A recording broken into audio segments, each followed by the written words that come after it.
Welcome, everyone. My name is Shellee Howard, and I am the founder and CEO of College Ready. And today I have a wonderful guest to share with you, Mr. Travis Adams. Welcome. Thanks for having me. Good to see you. Excellent. So if you're just joining us right now, please put where you're located and the ages of your children. It helps us so we know who to speak to. This is your valuable time, and we want to make sure that you get everything and more out of it. So we're going to go ahead and jump in. You can expect, I'm going to talk a little bit about getting into college and getting big scholarships. And then Travis is going to help us to set up the family for that opportunity. Then we're going to do some Q&A, and then we're going to wrap it up at 1 hour. So please know this is about you, and we're here to make you knowledgeable. So we're going to go ahead and jumpstart, come right on in. So let's start with the most important question in the room is, why are we here? I think it's important to understand that college is expensive. Let's just call the elephant in the room what it is, right? It's competitive and it's expensive, but it doesn't have to be, and it can actually be fun. We have been doing this for 18 years. We're going on our 18th application season, which most people probably think is crazy that I would want to do this 18 times, but I love it. It is truly my mission, my passion. Our goal at College Ready is to help 1 million families get into college and graduate debt-free. That is our goal. So in order to do that, I want to set you up for success. We're going to jump into how we do it, what our college is looking for, but ultimately, I want to share how my son got into Harvard and graduated debt-free. So if you thought you were just going to come here and get like a sales pitch, sorry to disappoint. We're here to give you a ton of information and to help you be successful. Backing up a little bit, I am a mother of 4, and my firstborn started this whole thing. He came home in 8th grade and said, "Mom, I know exactly what I want to do. I want to be a brain surgeon, and I want to go to one of those top college things." And I was like, okay. And I said, "You realize I was the first to go to college and we have no doctors in our family?" And he's like, "Yeah, I know, but will you help me?" And I'm like, "Of course I'll help you. That's what we do as parents." So that started the whole process, because what we did is we worked together to put together a standout strategy. And you'll hear me say positioning and strategy a lot tonight. Those 2 words equal scholarships. So if everybody's looking for the big scholarships, it's not where you just research online, fill an application, and call it a day. That's called bait and switch. They get your information, they sell you a loan. That's not what we're here about. So I want you to write down, if you're brave enough, put it in the chat. If not, write it on a piece of paper. I want you to prioritize what is most important to you as parents: the academic fit, the social fit, or the financial fit of college. Okay. Now, I want you to write down what you think your child will say is their most important factor: the academic fit, the social fit, or the financial fit. Okay. If those 2 do not match, wait until you hear what Travis is going to share, because he's going to save you a lot of headaches at the dinner table, because he's going to help you to navigate that process. But before we jump in, I want you to know who you're listening to. So I am an independent certified college consultant. So I did my undergrad in San Diego. I did my graduate work in San Diego.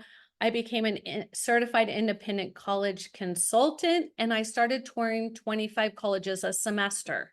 I actually leave for Portland next week to look at some new ones that are on the map.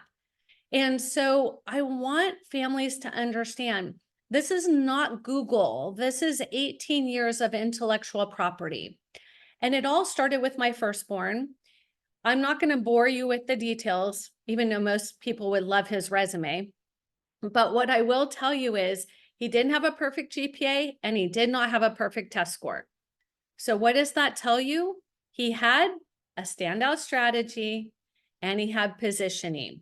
So that young man did exactly what I recommended. He has 7 full ride offers, went to Harvard pre-med for free. That has nothing to do with me. He truly earned it. I did not buy it. I did not pay for it. None of that. He ended up getting a full ride to USC and Harvard matched it. It is a strategic positioning proposition. And most people are like, I didn't even know you could do that. So College Ready is unique. We focus on return on investment of the education. And now I'm going to show you how. But before I do, I have to tell you, I have 3 other children. So it wasn't like a one-hit wonder, right? So 4 years later, my second child, my first daughter, she comes home and says, I want to go to University of Alabama. I'm like, what is wrong with California? We have great schools. She goes, duh, Mom, the football. And I'm like, oh, you're going to play football? And she did not find that funny at all. And she said, no, I want to go to a big sports school. I said, great. If you can go for free, I'm good on it. She said, will you help me? And of course I said yes. And she ended up going for free. So my firstborn just had his 30th birthday yesterday. He graduated from Harvard debt-free, went to UC San Diego Medical School, graduated with only $30,000 total in debt. He will graduate and be an orthopedic surgeon at 31 years old with $30,000 total in debt. So when you think of return on investment, guys, that's what I'm talking about. That makes total sense, right? The second child, she went to a University of Alabama to become a registered nurse, graduated debt-free. At 25 years old, she was able to buy her first home in California. Okay, that's what debt-free gets you. My third is graduating in 2 weeks, a year early, because he had AP classes and dual enrollment classes that saved him a year of college tuition. New strategy. The third strategy, I'm on child number 4. The fourth strategy, she says, well, he went to Harvard, she went to Alabama, they stayed in California. I am going to do something totally different because I want to do this my way. So she is studying international business, getting a dual US and European degree in the Czech Republic of Prague in 3.5 years for $27,000 total, which means she can do that over the summer and will graduate debt-free. That is just my own family. We've helped hundreds, no thousands of students do the same. In 2022-23, our students earned 23 million. That's 49 students, 23 million in scholarships. Okay. So why is that important? Because I want you to know it's possible. And now I'm going to jump in and show you the how we do it, because that's what everybody cares about. Stop talking about how we get scholarships. Show me how we do it. So I'm going to go ahead and share my screen. And you can feel free to follow along. This is a sister company of College Ready that I created called seeourfuturenow.com. This program, or this website actually, is the beginning of how we're able to do this. We start students in 7th, 8th, 9th, 10th, 11th, or 12th grade. We either gently do it over time, or we fire hose it and hope they're mature enough to hold on and make it happen. You cannot just do this for an hour and think you're going to go debt-free. It took me 30 hours on top of my full-time career just to support my son. I didn't even do the work. I did all of the research, all of the strategizing and the planning. So keep that in mind. Like, free is not easy or everybody would do it. So as you look through here, a couple of things I want you to see. The first one is, I'm happy to send you a copy of my best-selling book for being on the webinar. How to Send Your Student to College Without Losing Your Mind or Your Money actually came from a bet with my firstborn. I told him if he walked across the stage of Harvard and he was debt-free, I would write a book. Little did I know I would be writing a book. So it was a bestseller in 24 hours because it's the foundation of the minimum you need to do. No longer just a GPA, no longer just a test score. I then talk about our approach is unique. We are focused on academic fit, social fit, financial fit, athletic fit. We want the whole thing. We are FAFSA, CSS profile, and SAI specialist. All of that, again, is scholarship driven. Nobody else does what we do. Here are my 2 whys. This is at my son's medical graduation. And our mission is to help students figure out their passion, their positioning, and their standout strategy. And we do it all while serving and building schools in Uganda and Oaxaca, Mexico. We're very mission driven, and that is what gets big scholarships. So the first thing we hear is my teen has no plan for their future. I don't even know what they want to do. Maybe we're just going to take a gap year. Maybe they're going to be an influencer. I don't know. They don't know. We're just going to see what happens. There's no scholarships, I promise, if that's the case, because if you don't plan, you plan to fail. And so the first thing we do is we help them to decide, do I want a trade school? Do I want to be an entrepreneur? Do I want to have a career?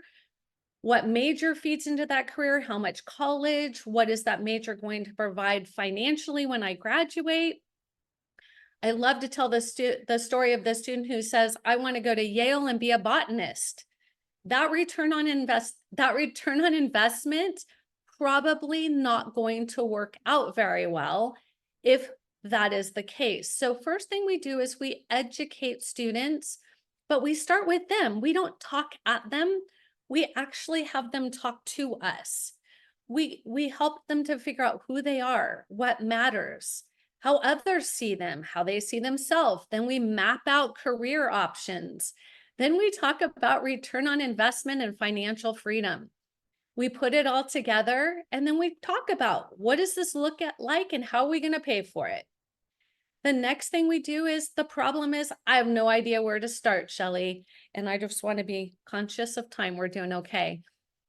So the first thing that we have to talk about is what needs to be done. This is it. You guys can screenshot it. You can look at it. I'm going to record it. I want you to know it's not a mystery. The first thing is academic strategy.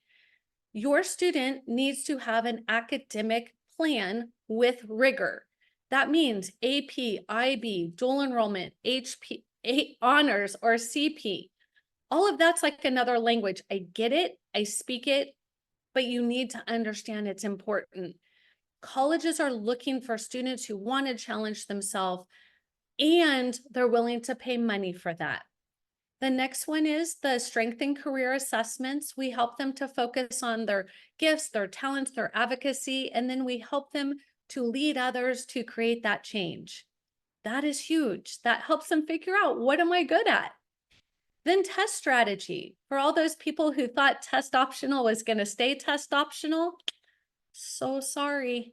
I told our students from day one that was not going to stick, because then it's just a GPA and that's not enough. So we need testing to help them stand out, right? We help them to understand when to take it, where to take it, how to take it. But most importantly, I want you to take away the PSAT their junior year can earn them a free education. Okay. Now you're learning. You're like, whoa, didn't know that. The next one is leadership. Colleges are looking for students to come and lead. They're not looking for students to come and sit at a desk, take an education, and walk away. You're their next marketing ploy, right? Your tuition pays them. You wearing the letters, the diploma on the wall, that is what they're looking for. Extracurriculars. There's a rhyme and a rhythm for this. It goes international, national, regional, local, school. If your child's running around doing a zillion school things instead of one international thing, you're going to burn your child out really, really quick. And it's not even the right thing to do. So we help our students get 8 national awards that are national and international, and 4 leadership certifications. Why? It equals scholarships. The recommender strategy, who to ask, when to ask, where to ask, why. So critical. That is a very important piece to getting accepted. The essay strategy. Essays are now the 3rd most important thing about the college application. Did you know that colleges spend about 10 minutes on your entire application and your essay? On the Common App, there are 10 activities, honors, and awards. On the UC app, there are 20. So you need a lot of things to write about. Essays are critical. Each college will have between 0 essays to get accepted up to 18 for one school. Why is that important? Because you need to have a different topic for each essay. That is going to get you scholarships. My son's essay got published in a book, got him Student of the Month and Student of the Year. That got him on the board to getting scholarships.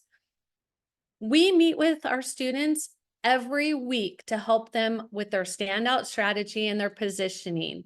So just know it has to be ongoing and consistent. Then we help the family with the financial strategy. Remember, this is not about me. This is about you. These are things that you can do on your own. We're just here to support you and give you knowledge. Or if you're like, Shellee, I have a full-time career. I don't want to know this. I don't know how to do this. Happy to pay you to do it. We can do that too. Maybe you just need a test strategist. Maybe you just want scholarships. Maybe you just need an essay editor. Maybe you just need to show how to demonstrate interest or FAFSA support. By now, you're probably feeling a little overwhelmed. That is not our intention. So we built this custom portal called the Vault.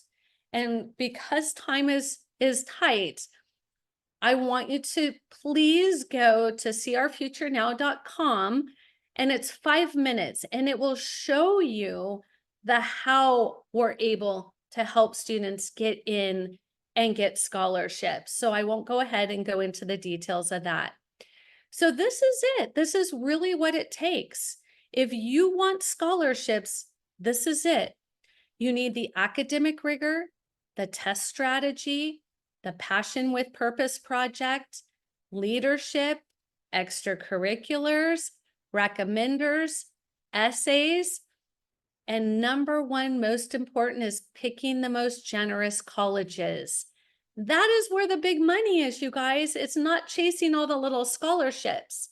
It's really understanding how to do financial negotiations, reconsiderations, how to get off the wait list. All of these are part of the strategy. It's not easy. I completely understand, but that's why not everybody gets the big scholarships. If you're just hoping for free resources, I want to give them to you. We're willing to give you your student aid index so you can see what colleges think you should be able to pay for college. Not a pretty picture. A copy of my best-selling book, and ultimately time with me. At the end, we're going to share how you can get free resources. So without further ado, I'm going to go ahead and pass it over to my friend, Mr. Travis Adams, who is the co-founder of, they just changed the name, so I have to look it up, called Dinner Table. And he's a father of 4, so he'll tell you his why, but welcome, Travis. So happy to share the stage with you. Yeah, absolutely. Sorry, just lightning here. So if it's loud, I apologize. Yeah, thanks for having me, Shellee. This is really great. I'll share just a quick background. So my friend Scott Donald and I started back in, I guess it had been 2010, a company called Apex Leadership Co., where we went into elementary, middle schools. We'd help them raise a lot more money than they're used to, with like traditional fundraisers. And then Scott, continued and grew that. And that company has served over 7 million kids. So we've been in the education, school, kid, and parent space. So then last year we launched an app that was geared towards helping kids and families really create value. And so Scott and Lee released our best-selling books called Value Creation Kid. It's Wall Street Journal and Amazon and all the bestsellers. And so really, once we launched the app, a lot of parents were just like, hey, can you help us implement this? Something we call the home economy is a big piece of that. And at the end, and so we started doing it, and parents were like, wow, this is great. We need more help. And so Dinner Table is really it's our new brand. You go to dinnertable.com. But really what we do is we help close the bank of mom and dad before or by 18. But more importantly, we double the connection you have with your kids, because most of us, and you feel free to type this in the chat, but like, if you described your upbringing around money, what's one word that would describe your upbringing? Okay. So like for me personally, my dad was an entrepreneur. We didn't talk about it. We didn't talk about money at all. Yeah. Frugal. Thank you, Suzanne. Generally with parents in general, it was either a negative thing, it caused divorce, it wasn't talked about. You have all these issues. And so a lot of parents are even afraid to say, I don't even know about money. So with the best-selling book, what we've done is really changed. And we say from kindergarten to college to Congress, we're boiling money that we don't have, which is what you're all about, Shellee. But at the end of the day, we want to make money a connection. And then even before that, and I'm gonna share my screen here in a second, and I really want to get y'all's thoughts. But really wanted to change the narrative on, we hear financial literacy. We actually say financial competency, because you can be financially literate, but also make really bad decisions with money. So we say financial competency, but really when it comes to money in the home and families, it's actually, before we even talk about money, it's really about value creation. So how do you create a home?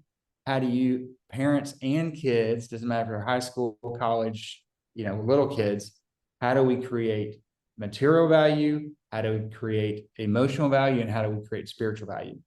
And what we've learned, and because the only thing that qualifies us is that we're doing this right. If I wasn't with Dinner Table, I would not be doing this as a parent. But if you don't have all three of those, it's kind of like a three-legged stool. So you could do a lot, make a lot of money and create a lot of material value. But if you're not healthy emotionally or spiritually, something bigger than yourself, it can all really fall to pieces, or you can lose it. It can be gone overnight. So I'm going to share something really just very fundamental, and I would love for y'all to type in the chat just initial kind of where your kids are. But I'm going to show you all the value creation cycle. And really my goal is just for you to kind of see a new lens, a perspective around money. And so I think I can share Shellee here. Can y'all see? Let's try this. Okay. Can y'all see this?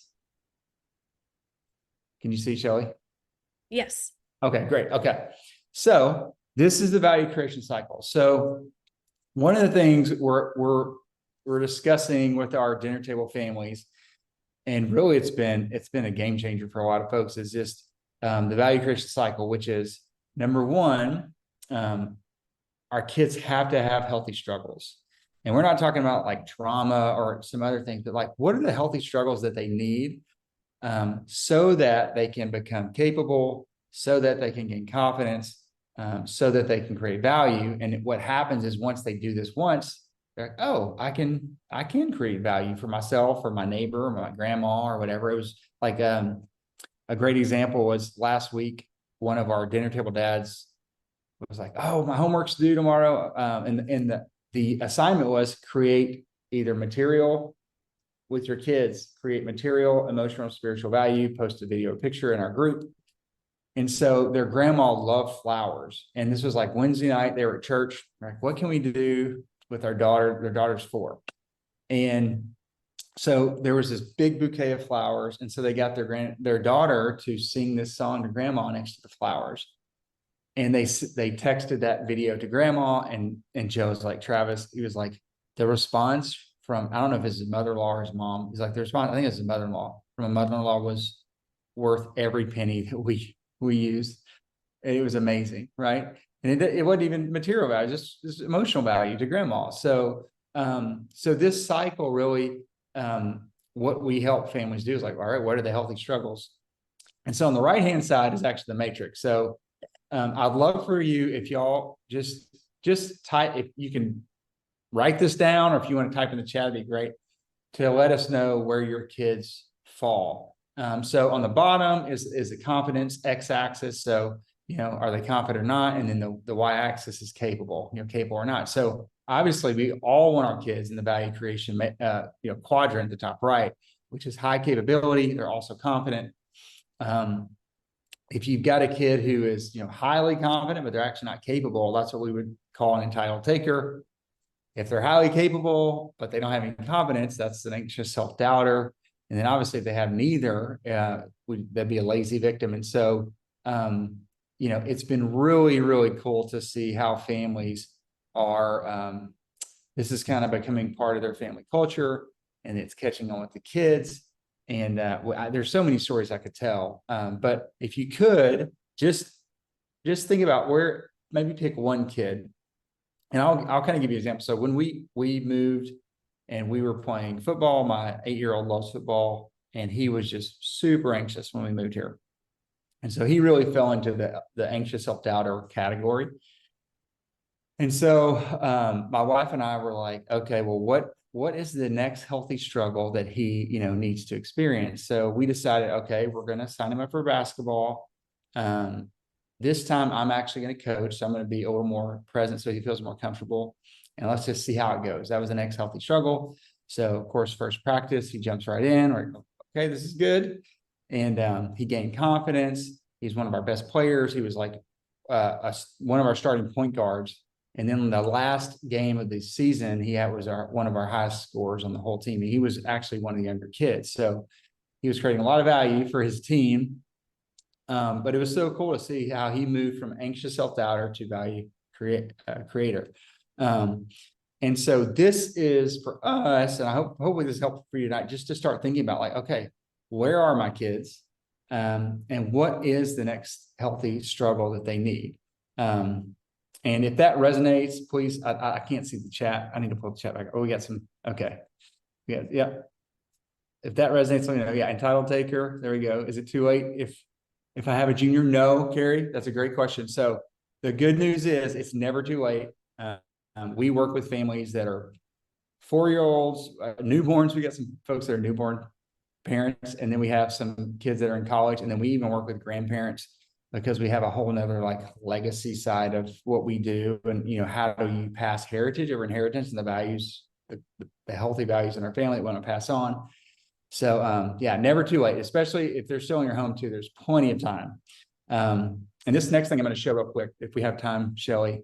You're good. Okay. So this will be helpful, Carrie. So the next thing I want to show is the home economy. So this is really the beautiful thing behind our app, because it helps families integrate the home economy seamlessly.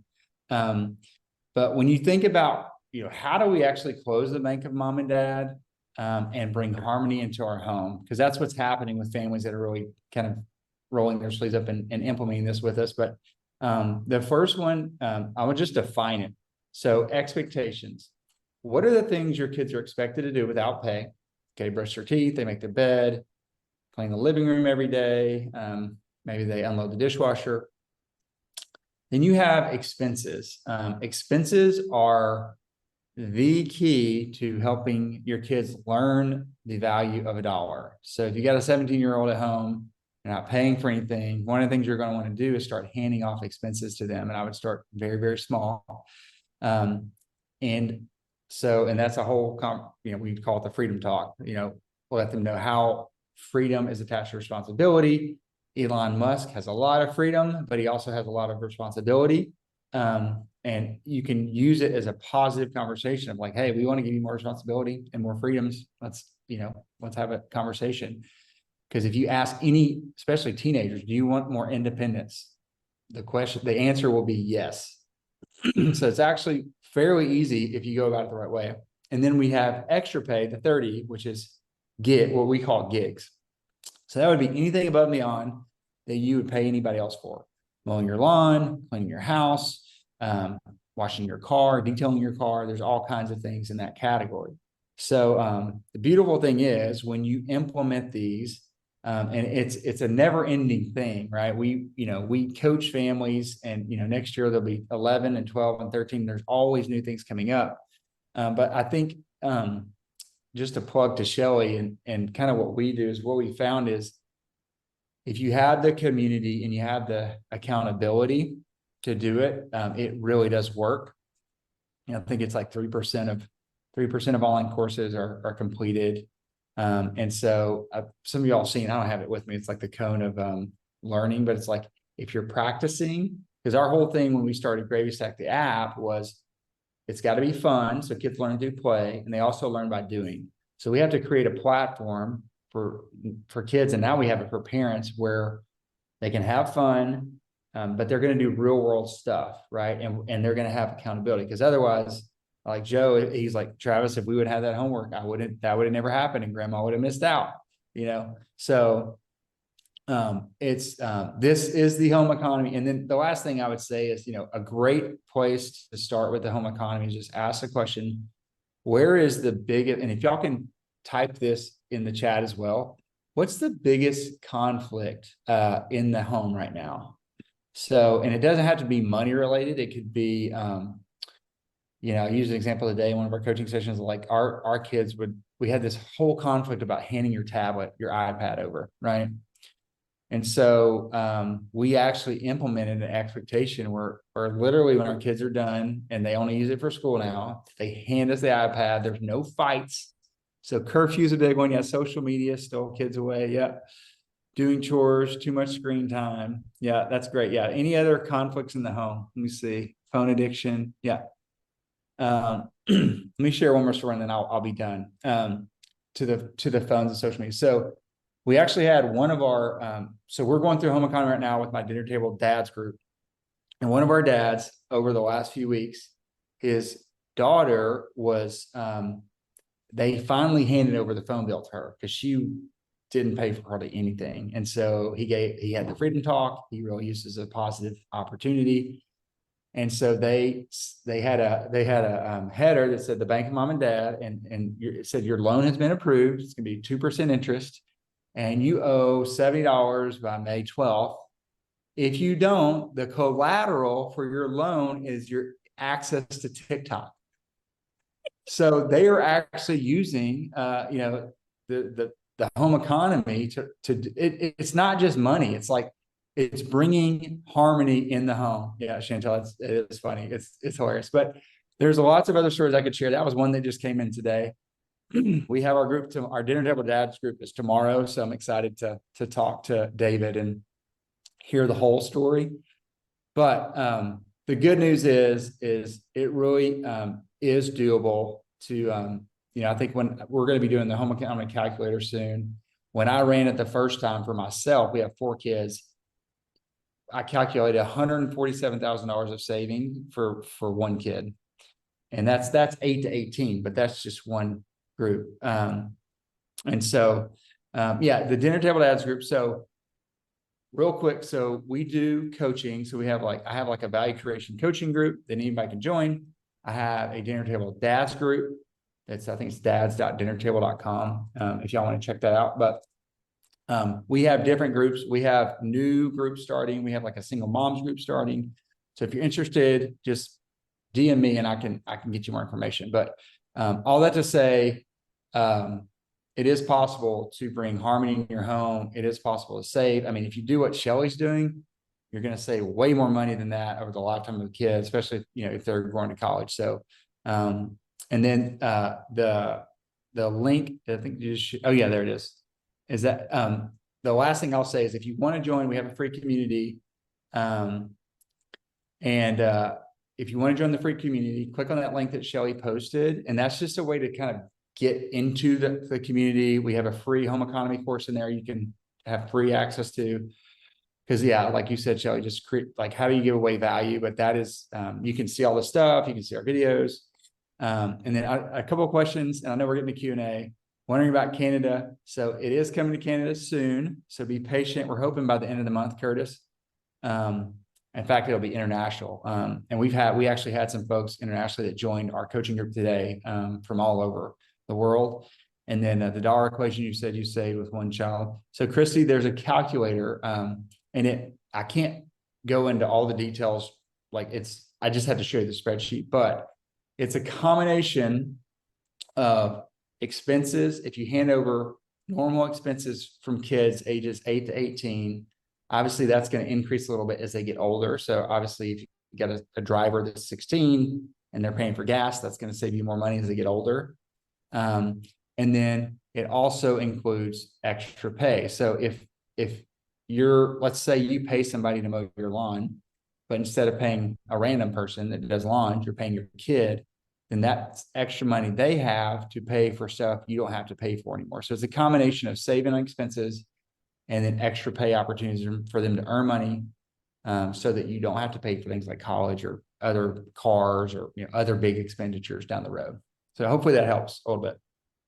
But anyways, I know we're running out of time, so I want to leave time for Q&A.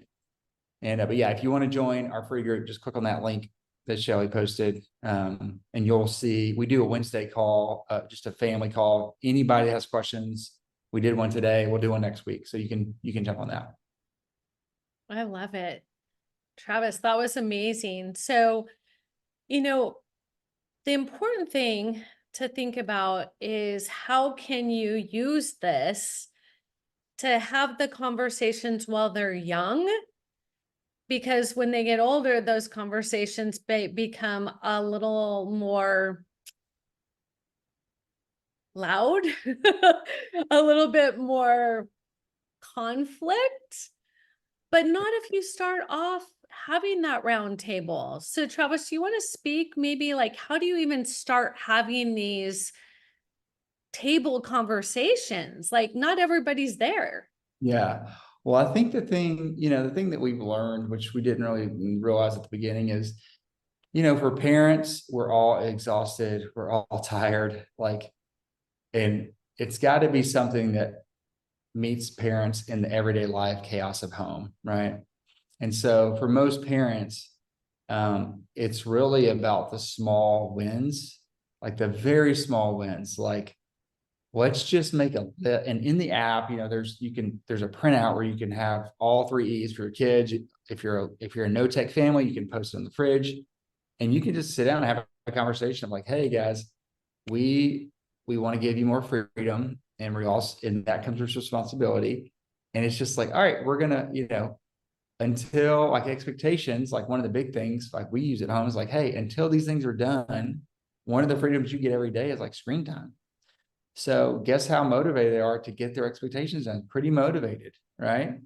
And some days they don't want to do it. Like, that's okay. You don't get that freedom, right? It's their choice. They need to learn to make decisions now. So, I would say starting off, it's sitting down and saying, hey, here's one expectation, brush your teeth every day, right? Start small. Here's one expense. One of the best expenses you can hand off your kids, I don't care if they're 4 or 14, is birthday presents. That's one of the best things you can do, because guess what happens? Not only do they buy the birthday present, I mean, there's a little bit of positive peer pressure. Like, I don't want to not get them anything, but this is also my money. But that's probably going to save you 10 to 20 bucks a month, easy right there. Depending on how social they are. And then, you know, when they go to the party, what happens is that they care way more about that present, and they don't just throw it on the table. There's way more gratitude, appreciation. And then when the kid that gets the present finds out they paid for it, we have some really cool stories around birthday gifts and kids learning to like share, right? Share their money. So anyways, again, in the app, you can, it's gravystack.com is the app. It's will soon be changed to Dinner Table because we're gonna make everything Dinner Table. But I would start with one of each, right? Just start there, start with a simple conversation. And that would be my recommendation, just to kind of get started. I love it. Let me jump in now. There's a question in the Q&A. Trying to figure out junior year summer for my son before senior year. Such a critical time.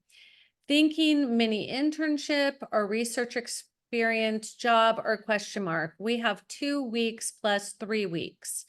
So I'm just going to answer that live. Summers are critical. And let's even take a step back. So colleges do not look at before you promote from 8th grade. So the day you promote from 8th grade, it's game on. Everything counts at that moment. Everything before that is just preparation for success. So that summer between 8th and 9th grade, the most underutilized summer of them all. The kids have more time. They should be exploring. They should really be thinking, how can I get ahead? How can I test the water to see if I want to do engineering or medical or accounting, whatever. So that's that summer. Then you have the next summer, which would be from freshman year to sophomore year. That summer should be them creating a passion with purpose project. That should be test strategy. That should be working on their essay brainstorming. So now the question is to whoever asked it, thank you, is what do I do now? Well, now you have to patch the holes in your boat. And because I don't know the holes in your boat, I can't just give you a generic answer. But let me help you to see if you can figure out how to patch the holes in your boat, or you get on the link and I'm happy to give you 30 minutes of figuring that out. But what that looks like is academically, have they proven that they are a good student who wants to go into career or major A? Number 2, does their GPA and test scores match? Because if their test score is high and their GPA is low, they are a smart, lazy kid. If their GPA is high and their test score is low, they either get easy A's at their school or have test anxiety. So the summer's a great time to start even that teeter-totter. The third thing is community service. So the most important thing with community service is I'm not going to say don't. I recommend that a parent not suggest what they enjoy doing for community service because the child is going to say no. That's it. It's a done deal. They think your idea is dumb. I mean, unless you have that very unique child. My son refused to do community service until his summer going into his senior year because that was the hole in his boat. I said, everything looks great, honey, except you are missing you want to be a doctor? That's serving your community. Big problem. I said, what are you going to do? And he's like, Mom, I don't want to wash old people's feet.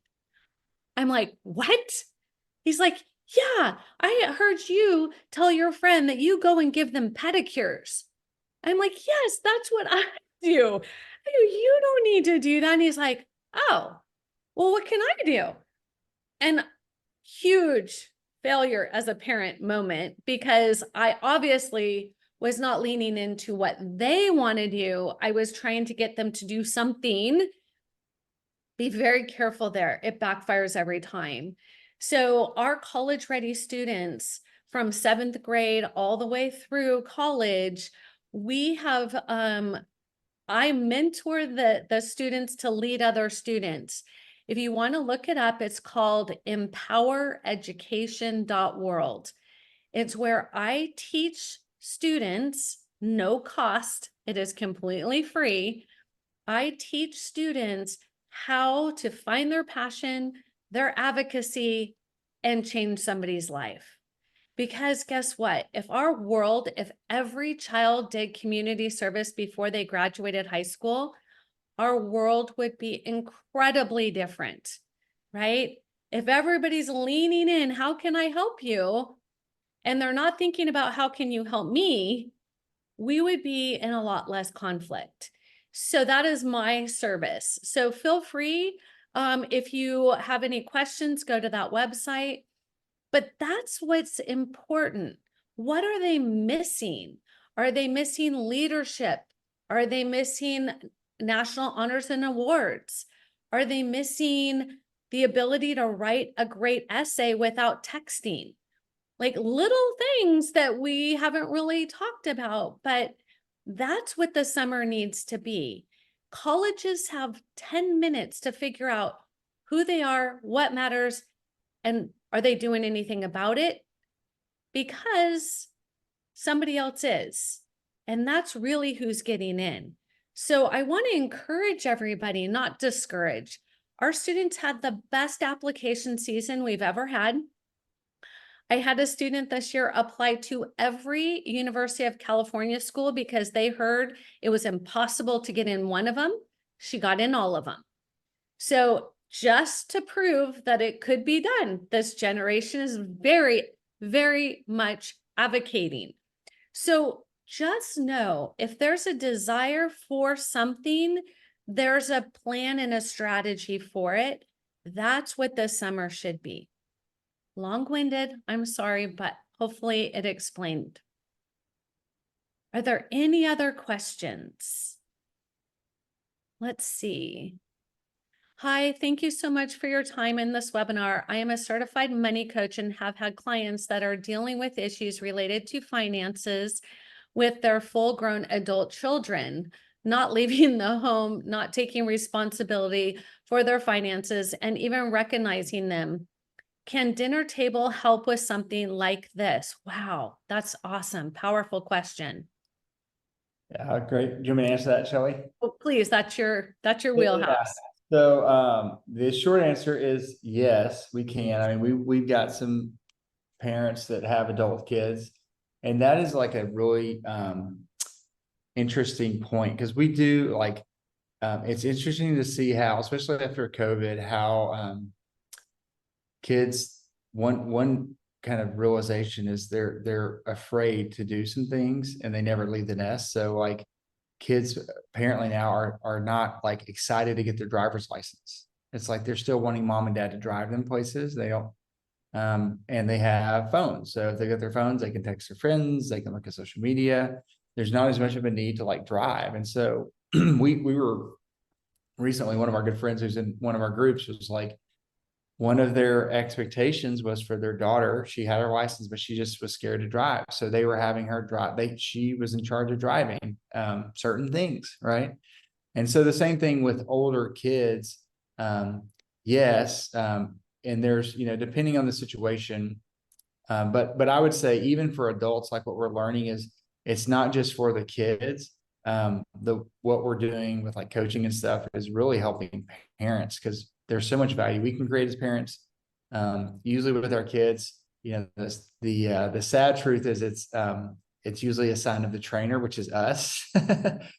And so we help parents not feel bad about it. Like we don't know because we weren't taught, right? And giving parents a roadmap of like, if I have a 20-something-year-old at home, it's never too late. And we can start, especially if they're under a roof, there's a lot of stuff you can do, right? So yes, shoot me an email and, happy to share more. I will say I have promoted 4 of my children out of the home, and I always talked about it like that. Like, this is a promotion. This is part of life. This is what we do. And so I think a lot of times either they feel stuck or parents don't feel like they're ready. There's lots of situations. The hardest part is confidence plays a big part in this. And so if they're struggling with confidence to find a job, confidence to get a driver's license, whatever that may be, there are so many wonderful coaches for this. I just interviewed a lady, Ruth Klein, who does just that. She helps with the mindset of these children, young adults, to launch them. And so you don't have to just accept it. There are things you can do to support them without feeling like you're pushing them out, because really their mindset is fragile. So how do you do it? It's give them the skills to actually do it. And that's why I love, Dinner Table. You're giving life skills to these kids. We're going to jump back to college. And how does a low GPA disqualify getting into a good college? Like I mentioned before, the GPA and the test score are the two most critical factors to have, but they're not enough to get you in.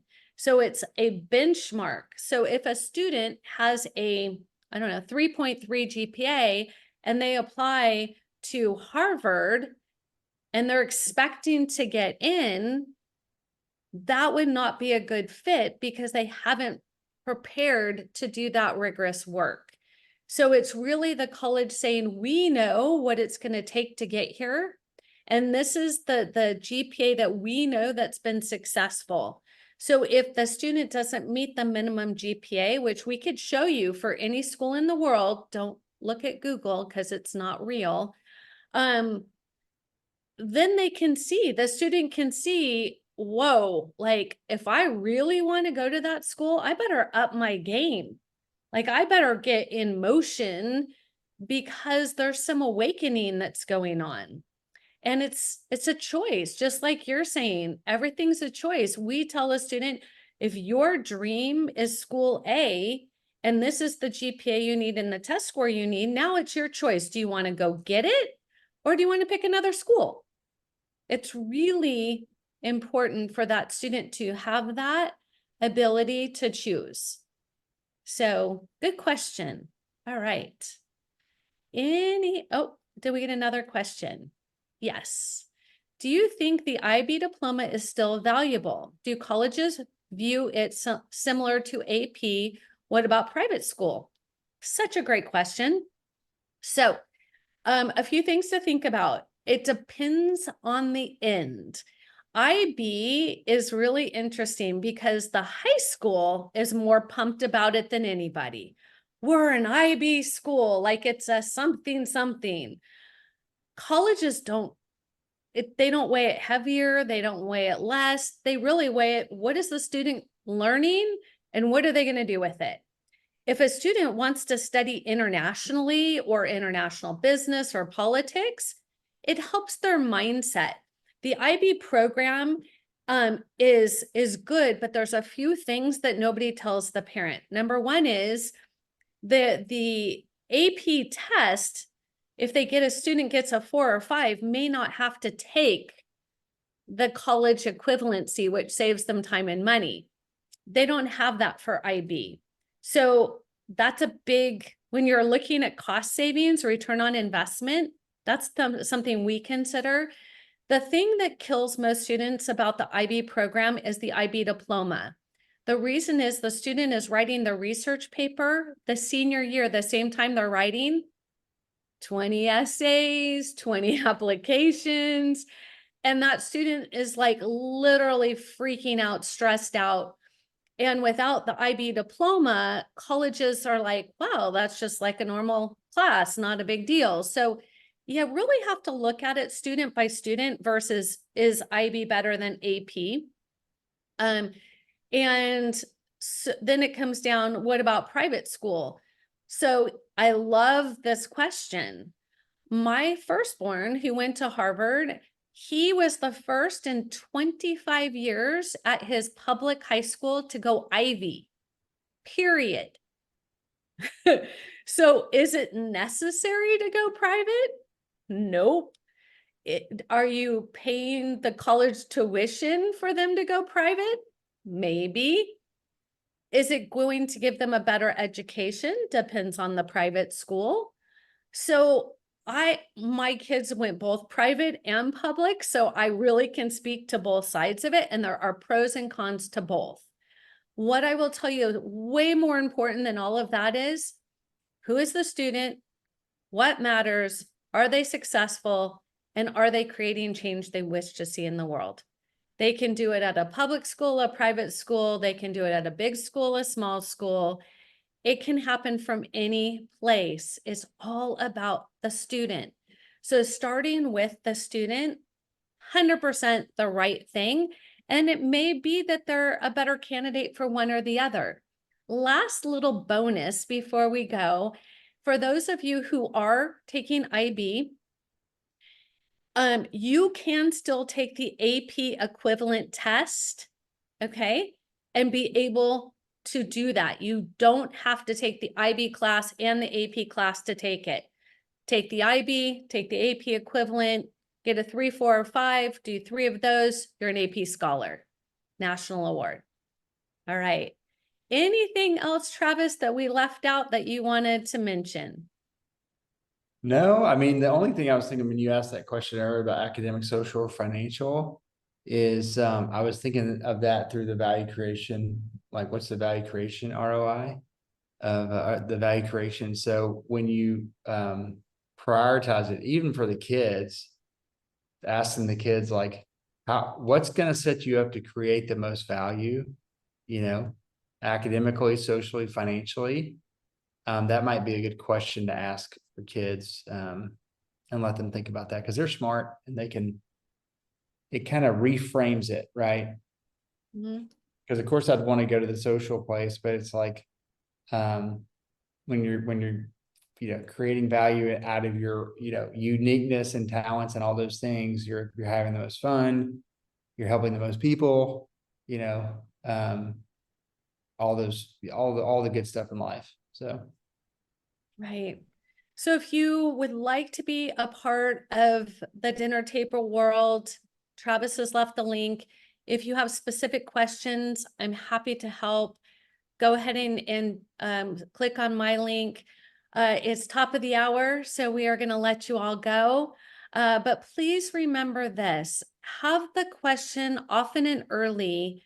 What does college mean? What does moving out look like? How much will it cost for them to live on their own? And how are they going to get there? Food for thought. The number one thing students are saying they want to do right now is be an influencer. It terrifies me. So help them help themselves because they see I get to be on social media all day and people throw money at me. They don't understand. So I ask them, and you might want to ask them, have you written a business plan? And they're like, what? I don't know how to write a business plan. And you're like, and that is why we need to go get educated. So with that, thank you, Travis. Thank you all so much. Shellee. Have a great evening. Bye All for right. now. Bye.